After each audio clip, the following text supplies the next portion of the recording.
हर हर महादेव। महादेव व माता सती के साथ जुड़ी भगवान श्री कृष्ण व राक्षसी लोहिता की लोहड़ी से जुड़ी कथा।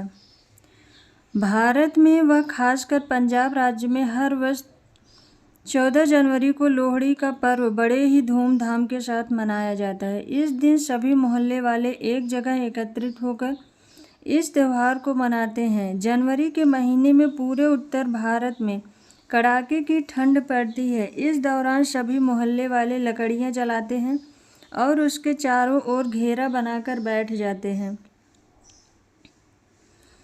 सबसे पहले इस पवित्र अग्नि की पूजा की जाती है। उसमें गुड़, तिल इत्यादि को अर्पित किया जाता है। पिछले कुछ वर्षों में यह त्यौहार संपूर्ण भारत में प्रसिद्ध हो चुका है। कई जगहों पर इसके लिए मुख्य आयोजन किए जाते हैं। लेकिन क्या आप जानते हैं कि लोहड़ी की कहानी या लोहड़ी का इतिहास क्या है? दरअसल इसके पीछे एक नहीं बल्कि तीन कहानियाँ जुड़ी हैं, जिस कारण इस पर्व का महत्व और भी अधिक बढ़ जाता है। आज हम एक एक करके लोहड़ी की तीनों कथाओं के बारे में आपको बताएंगे, ताकि आप जान सकें कि लोहड़ी क्यों मनाई जाती है। महादेव व माता सती की लोहड़ी से जुड़ी कथा। माता सती भगवान शिव की प्रथम पत्नी थी। माता पार्वती भी इन्हीं का पुनर्जन्म थी। एक बार माता सती के पिता राजा दक्ष ने एक यज्ञ का आयोजन किया था, किंतु वे भगवान शिव से नाराज थे। इसी कारण उन्होंने इस यज्ञ में भगवान शिव को नहीं बुलाया था। माता सती ने इसे अपने पति का अपमान समझा व उन्होंने उस यज्ञ में स्वयं की आहुति दे दी। जब भगवान शिव को यह पता चला तो वे अत्यधिक क्रोधित हो गए और उन्होंने राजा दक्ष का वध कर दिया। इसके बाद भी उनका क्रोध शांत नहीं हुआ तो माता सती के जले शरीर को लेकर चारों दिशाओं में बेतहाशा दौड़ने लगे थे। किसी तरह भगवान विष्णु और सभी देवताओं के द्वारा उन्हें शांत किया गया। उसके बाद भगवान शिव ने सब मोह माया को त्याग दिया और चिर साधना में चले गए। इसीलिए माता सती के द्वारा स्वयं को अग्नि में आहुति देने की याद में लोग लोहड़ी का पर्व हर वर्ष मनाते हैं। हजारों वर्षों के पश्चात इन्हीं माता सती का जन्म पर्वत पुत्री माता पार्वती के रूप में हुआ, जिनसे भगवान शिव ने पुनः विवाह किया। भगवान श्री कृष्ण व राक्षसी लोहिता की लोहड़ी से जुड़ी कथा। भगवान श्री कृष्ण ने वासुदेव व माता देवकी की 8वीं संतान के रूप में जन्म लिया था, जो कि भगवान विष्णु के 8वें अवतार थे। उनका जन्म दुष्ट कंस का वध करने के लिए हुआ था।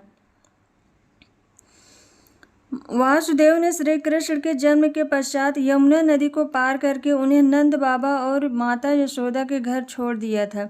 जब कंस को इस बारे में पता चला तो उन्होंने कई राक्षसों को श्री कृष्ण का वध करने के लिए नंद गांव भेजा था।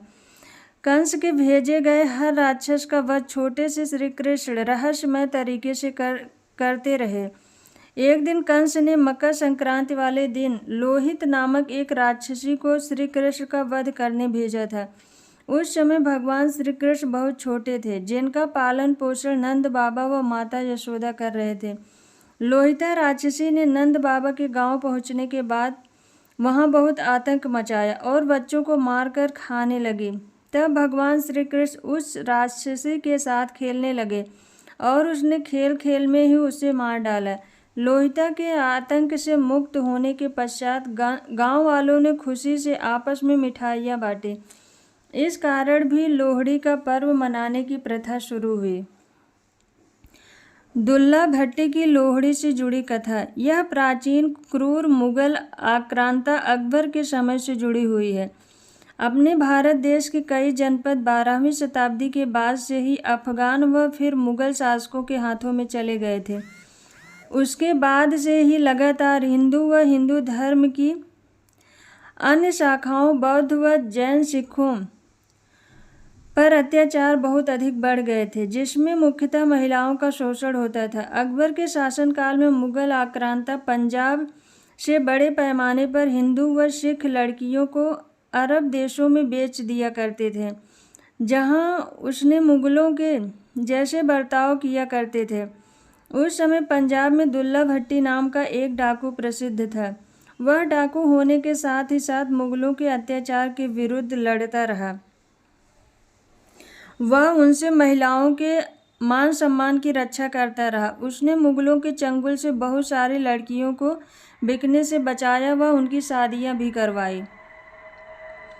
एक बार सुंदर व मुंदर नाम की 2 लड़कियों को उनके चाचा ने मुगलों को बेच दिया था। लेकिन जब दुल्ला भट्टी को इसके बारे में पता लगा तो उसने न केवल उन दोनों लड़कियों को उनके चंगुल से मुक्त करवाया बल्कि उनकी शादियां भी करवाई। उसके बाद से दुल्ला भट्टी पंजाब के लोगों में प्रसिद्ध होने लगा और वहाँ एक तरह से नायक बन गया। उसका नाम आज भी लोहड़ी के गीतों में लिया जाता है। तभी से दुल्ला भट्टी की याद में भी लोहड़ी का पर्व मनाने की प्रथा शुरू हुई। तो यह थी लोहड़ी पर्व से जुड़ी हुई 3 कहानियाँ। वैसे कहानियाँ चाहे जो भी हो, त्योहार हमेशा ही लोगों को प्रतिदिन के दैनिक कार्यक्रमों के अलावा कुछ नया करने की प्रेरणा देते हैं।